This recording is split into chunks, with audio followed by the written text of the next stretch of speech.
Hello and welcome to my channel.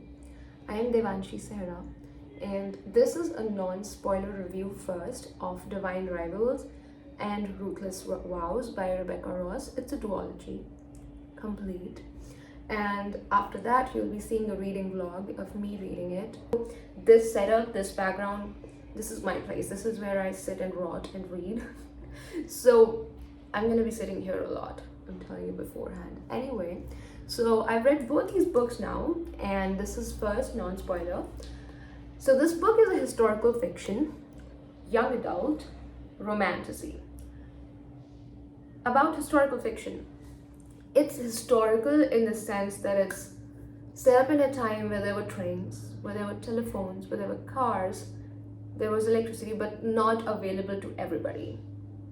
You're getting my point? Not so historical that it goes back to medieval and Victorian times.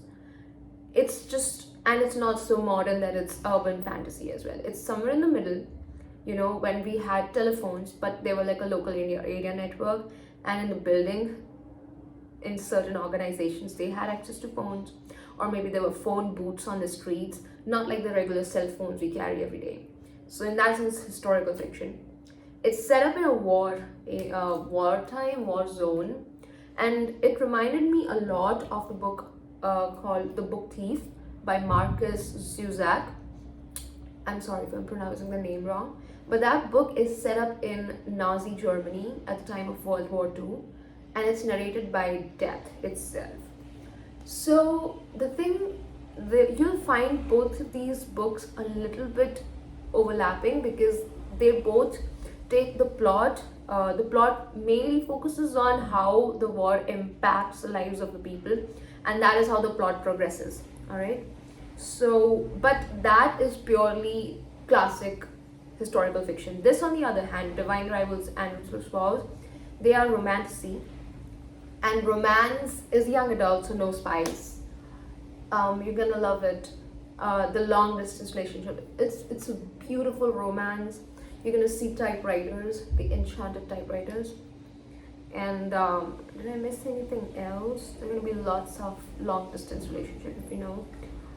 But one thing, I feel like it doesn't reduce my rating for the books, but it's just that I would have loved it if I would have seen the gods more in action. That's all. Otherwise, gods were there, but because this is the war between gods, and these gods are using people, normal mortal people like us, in their armies. So this war, that is why it's impacting the lives of civilians so much. But I would have loved if gods were on the battlefield more, and I would have seen some action between them. Other than that, love the book, 5-star, and beyond this is my reading vlog. So do not make fun of me. I might look ugly at certain points. Okay, bye. So I've started reading Divine Rivals, and Forrest is off to a war. Iris is fighting for a promotion with Roman.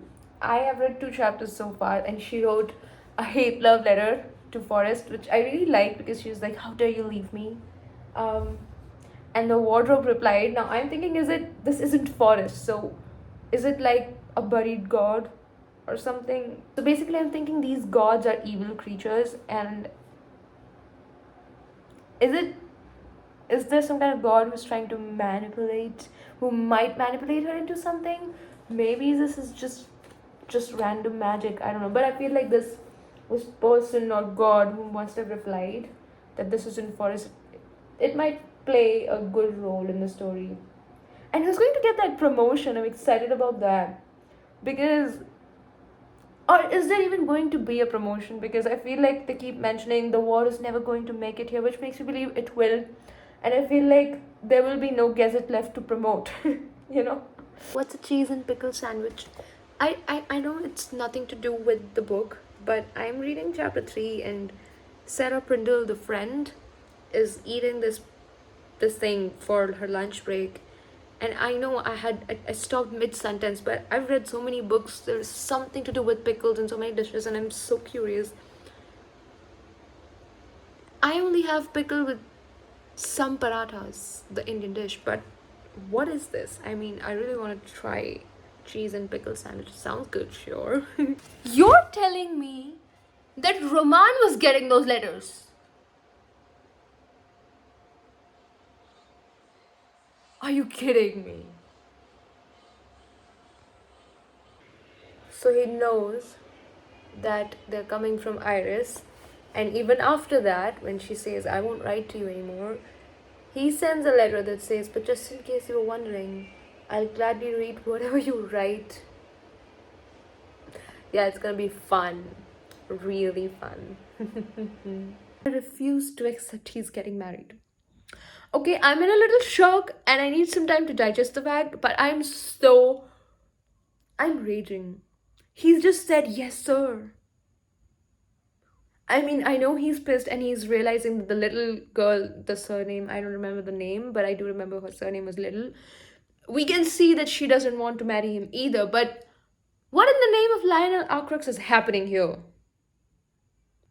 Quite a lot of things happened since the last time I recorded.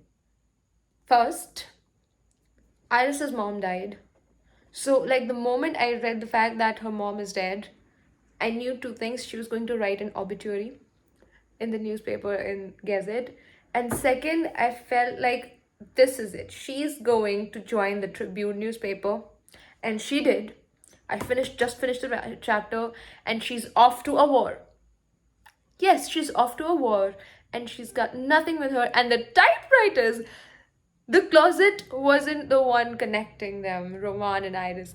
It were their typewriters in such a beautiful story. But oh my god, Roman is catching feelings. Roman is catching feelings. My boy's got it bad. Oh god. But she did not read his last letter. I'm so curious what he had written. I'm dying to know at this point, but I just want Roman to quit his job as well and run off after her into the war. Like, because he had his freedom talk with his father, right? Like, this is about my freedom. I'm not going to marry her. I just want him to leave as well. Or maybe even better, because Iris is going to publish her articles or columns in the same name as Iris Winnow. What if Roman by accident reads the Tribune and he sees there's something published by Iris there and he realizes, he connects the dots and he puts one and one together and he's like, oh, Iris is in the war and I'm gonna go after too. It's gonna be so much fun. I'm so excited to find out. So I know I just stopped mid-sentence, but I was reading this chapter where Iris is traveling and they stopped the train and she found another of her new colleagues, and she's called Thea Atwood. So I was like, I saw the name and I had to stop it because I was like, there's Thea in this story. And Thea, actually, if you guys don't know, Thea is the main character of this book, which I wrote, and I was surprisingly happy. And I was like, that's my baby's name as well. So Thea is a badass fantasy girl, if you've not read the book and you're interested. So you can know more about it. Anyway, so I just don't be a villain, Thea, okay? But she's called Etty in this book as a nickname. So see, I had to stop because I was just happy to spot Thea, okay? I'll let you know where I go. So Etty slash Thea Atwood is a little badass because she paid for her teachers, old professors' subscription for the Tribune, where her articles would be published, and she wanted the professor to eat his words, that yes, I published it, so suck it up. That's a total badass move, I love it.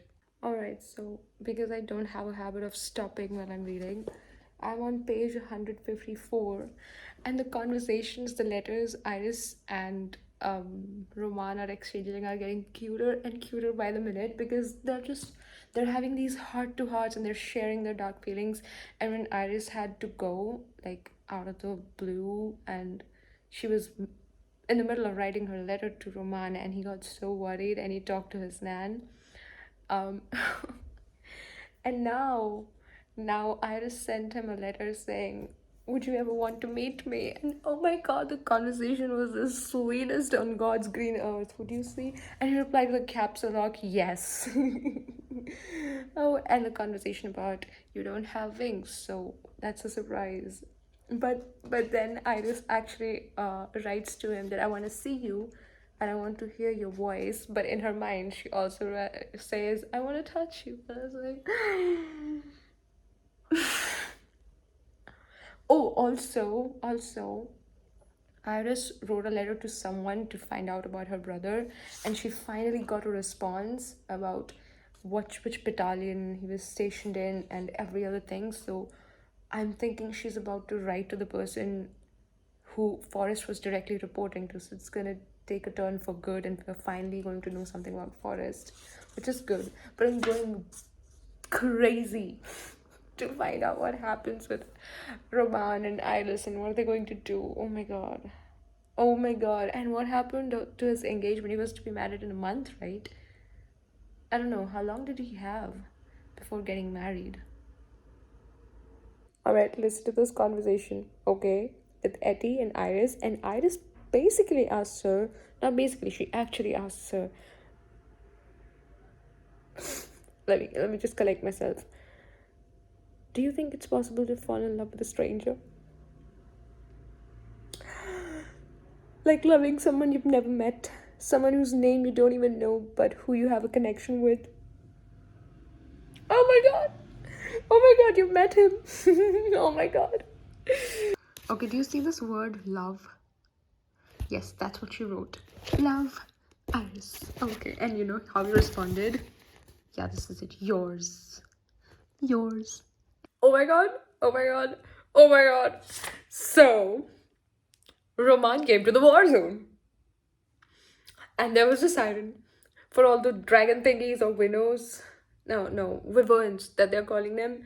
There was a siren, and she was rushing and closing all the windows. But then she saw that someone completely ignorant to the world, someone was just walking straight, and she was like, he will get himself killed and he will get all of us killed and we'll be all bombed.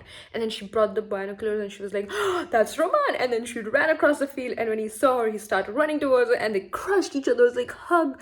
And then she was like, the hell are you doing? Get down. And oh my god, he came to the war zone. He came to the war zone to meet her. Oh my god. And after the threat is gone, she just says, have you lost your mind? What are you doing here? And he replies, it's good to see you too. Oh my god, I'm excited. He's so funny sometimes. So he's asking her that, would you like to go on a run with me every morning? And she said, I'm sorry. And he goes on to define run 2 feet on and off the ground, pushing forward. Are you kidding me? Okay, so Roman thought that he'll also be going to the war place or wherever they're going, and that she won't be going alone. And he somehow wrote an important, I'm thinking that letter that he wrote to her and she only half read it, it must reveal something about his identity. So I don't know. Anyway, so they're going to that place where the captain takes one of the correspondents at a time. So Roman was like, I'm gonna go. So they two of these go, Roman and Iris. And now Iris is sitting on his lap, and it's the most fun thing I've read in this book so far. I mean, no, I've read good things, but it's just I'm enjoying this part really very much. And you know, she opened the window and she poked him in the chest, and was like, it won't do us any good if you break your neck on the way to the front. I don't mind sharing the seat. That is, if you don't mind me sitting on your. And he instantly says, I don't mind. Oh, and now then he's like, you'll go through the window if you don't lean back. She goes, I'm fine, but baby, you're not. Okay, they kissed. I'm happy. I'm very happy for them. But I'm very angry. Because I read 250 pages and the kiss lasted 3 sentences. And I know it's young adult. I'm just trying to make peace with the fact, you know, that there's no 3 pages of a kiss scene. And just, you know what I mean. I'm happy for them. And Roman is in the hospital. He just had surgery. There was a confrontation, and Iris was like, take all your letters. I don't want them, and we'll never kiss again. Good. But, there should have been more. Okay, why am I blushing? I am reading this part. I'm on page 272, and Roman was about to propose. And it was the cutest thing ever. He kneels down, but then one of his stitches is broken. And then she's rushing off and is like, no, let me get Peter. we'll get this done. And the proposal is interrupted. And when she came back, there was a cat curled up in his lap. It was the funniest thing. And now they're talking to each other using their typewriters, even though they're in the room next door. And Iris actually wrote down, "You can officially ask me tomorrow." Oh my god, they're going to. Oh my god, they're going to marry. Roman is going to propose in the garden. I'm going to read chapter 36. Bye. Everybody's gone. And they're about to be attacked. They've evacuated, but just these good people are remaining. And they're about to be attacked. And yet, after all this, they're going to marry. They're finally going to marry. And they've taken the showers. And he's waiting in the garden. I'll update you. I know you're sad. I'm page 333, 323. And the thing is, the place they were staying in, Astor something, Avalon something. Anyway, they were attacked. There were bombs. And Roman and Iris were standing 5 paces away. And the person next to Iris was crying. They were seeing those creatures flying in the sky, and he was asked not to do anything. He was supposed to be down and steady and not to do anything stupid. He was like, "I want to go see my mom." "You will, but just have the patience for 5 seconds. Don't kill people around you." But of course he didn't. Of course. And now there's a bomb that was dropped right between Iris and Roman. And I don't know. The chapter 41, Your Hand in Mine. It says she saw her nan. It was Iris's birthday, the hottest. I don't know if she's dead. I don't know if he's been dead. Like, they won't be dead. I'm pretty sure about this because I have the next book and the cover has both of their faces printed on it. So yes, they're not going to die, but I'm pretty sure someone will be seriously wounded, and it won't be good. I don't know. War is nowhere near to end, and I don't think we have more than 30 pages left. Fuck, what just happened? Forrest is back. She's also back in Oath. And apparently, Roman is underground. Dacre found him. Dacre. What the fuck is just happening right now? And we don't know where Etty is. We don't know if Marisol and Keegan, they escaped. I hope they did because they were trying to. And for a moment I thought that Forrest was evil, but what the fuck, bro? I don't have much to say, but just that I'm going to pick up the next book right now. And oh yeah, this is it. I hope you find each other, please do. And we don't even have that, what do you call it? The typewriters. They're gone. They're somewhere in the bed and breakfast. And fuck, he's underground. I was waiting. I wanted to see the gods war when the gods were actually in the war zone and on the battlefield. I wanted to see the gods. Hopefully I will now. And in this book, I don't even have thoughts right now. I'm just so blank. I want to know Roman is okay because he was a minute away from dying, and apparently Dacre would have solved, what the fuck? Dacre, or the evil god would have saved him, hopefully. Yeah. And I was almost in tears when Iris went back to her flat and she saw the one letter that she hadn't read and she had just left. And that letter was just nothing, just one statement. Iris, it's me, Kitt. Oh my god, oh fuck. Another day, I'm sorry, I'm unwell because Roman's gone, of course. So another day and another book. And I'm on page 31, Ruthless Vows. And Roman turned the whole thing against Iris and Enva's followers. He wrote a damn good article, and it just made me realize how much power words have and how much influence media can have if it's used properly, in a good way or a bad way. So I am sorry, I will have to read this letter for you because there's no way I don't scream and shout for this. And I can tell that Roman has made himself so important to Dacre by this letter. Yeah, he's gonna be in trouble because like you did good work for your boss and then you suffer, right? That kind of thing. Anyway, so it's titled Dacre Saves Hundreds of Wounded in Avalon Bluff by Romancy Kitt.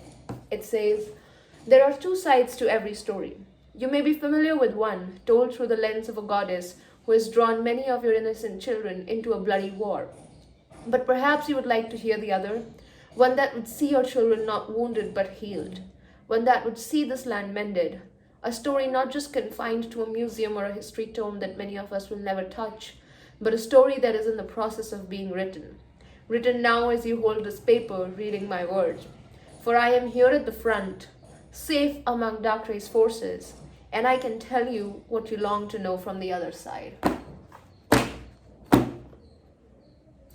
Roman is a good journalist, okay? Like, he deserved that columnist position because I read this article and I was like, not to say that Iris didn't deserve it, yes, she did too, but yeah, he just proved himself because the article Roman published that got him the promotion had Iris's words that touched the emotions, you know, so it's like, you just had it because you did.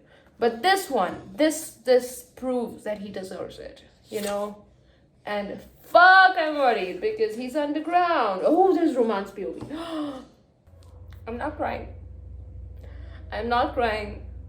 Okay, maybe a little bit. Oh my god. Oh god.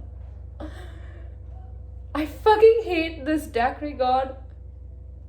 I'm on page 40. And Roman doesn't even remember his name. And Dacre just destroyed the other typewriter. I hate him so much. Fuck it. Oh my god.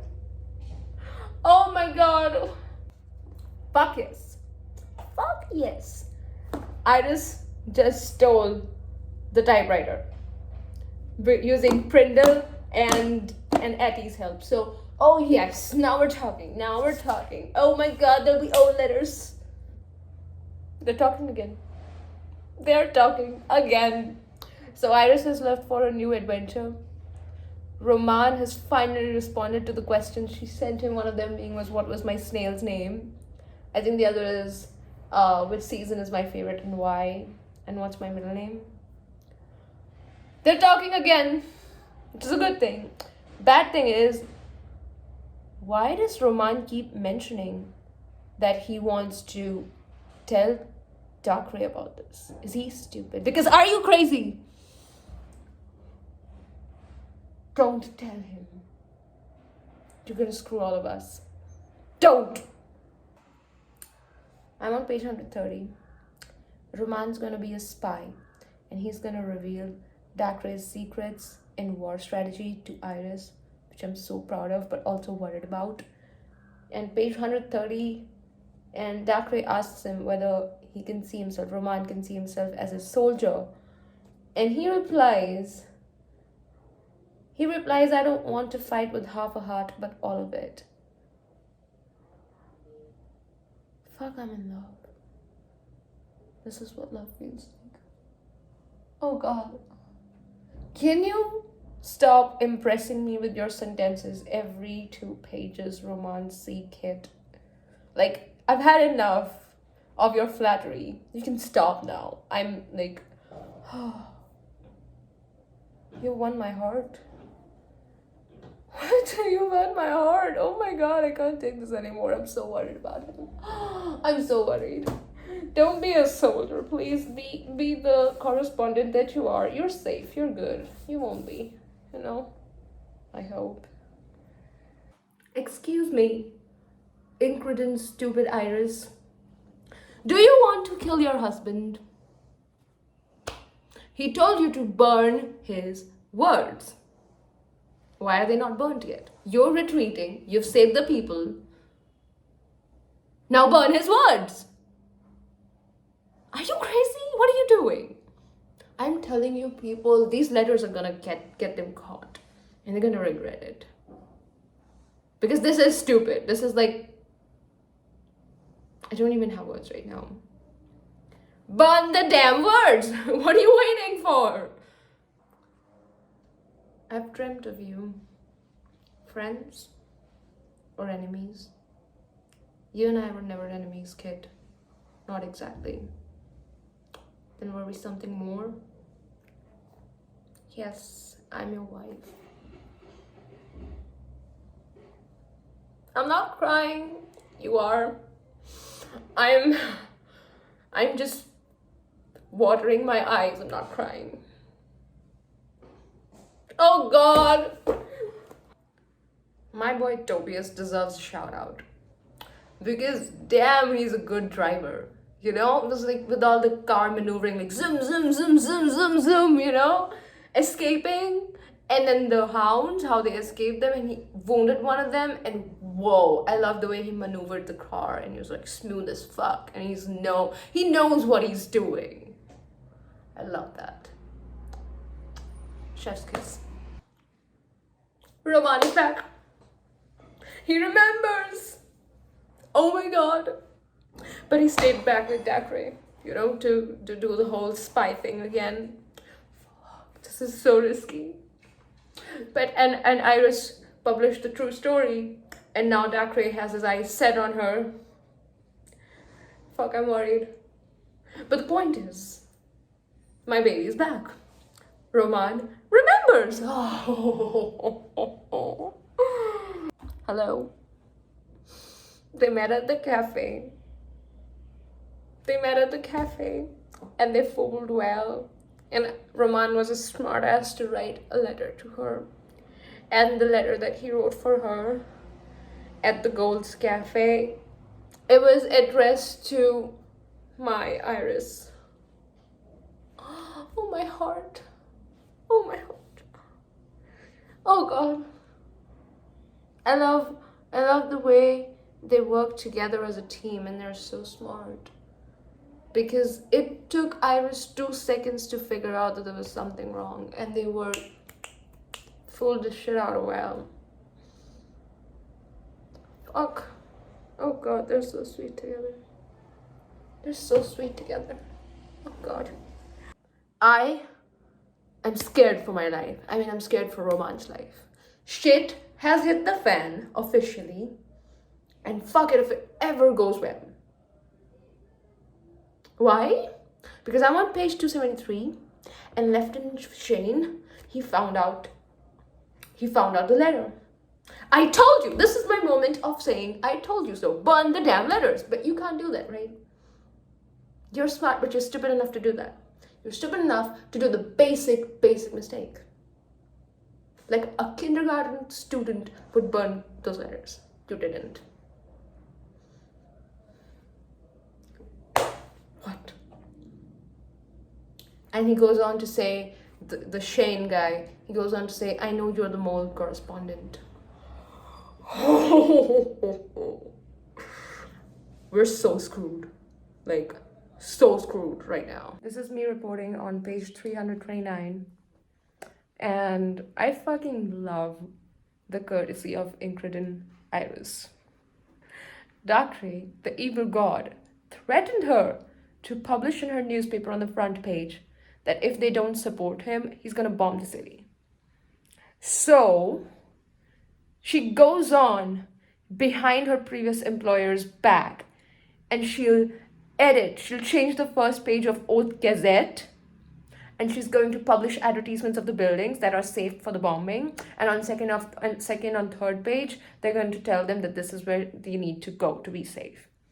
So not only is she going to outsmart a god, but also Zeb Autry is going to lose his mind. Oh my God. It's going to be fun. And I'm all for it. Fuck! Dacre got Roman. You heard me. And Roman gave his speech of love and why he betrayed Dacre. Bottom line, he's caught. And totally his fault, okay? We're so screwed. We're done. It's over. We're officially dead. And now He's going to be chained in some traitor's row, and now officially he's sending someone after Iris as well. Yeah, we're screwed. It's over. Fuck. I told you to burn the letters. You did it because you're so smart. This one is so Titanic coded. Like, I'm gonna work until my last breath and I'm gonna die working. I'm talking about Helena in Tribune, Ingrid in Tribune. Like, everybody is looking out for shelters to save themselves from the bombs, but she's just sitting in her office and she just lights another cigarette and she begins to type. It's kind of like the musicians in the Titanic. I was like, spend an honor, gentlemen. They go on to play until they're all dead. Okay, devotion much. Of course, Forrest died. The one person we started the whole duology for is dead. Yeah, of course he is. He's dead, right? I think. Roman is just sleeping. It's like he's sleeping. He doesn't care. I mean, he heard the song in the underworld that Eddie was praying for Darkrai to go to sleep, but Darkrai isn't sleeping. You're telling me even if we are somehow able to kill the god, Roman heard the song and he's sleeping, so can we wake him up? Or is he like going to sleep for centuries and he's gonna die sleeping? He deserves a better end. Seriously, just wake him up, please. Please, I'd really appreciate that. Do not fuck the ending for me, I'm telling you. He needs to wake up. He needs to wake up. He's not supposed to sleep.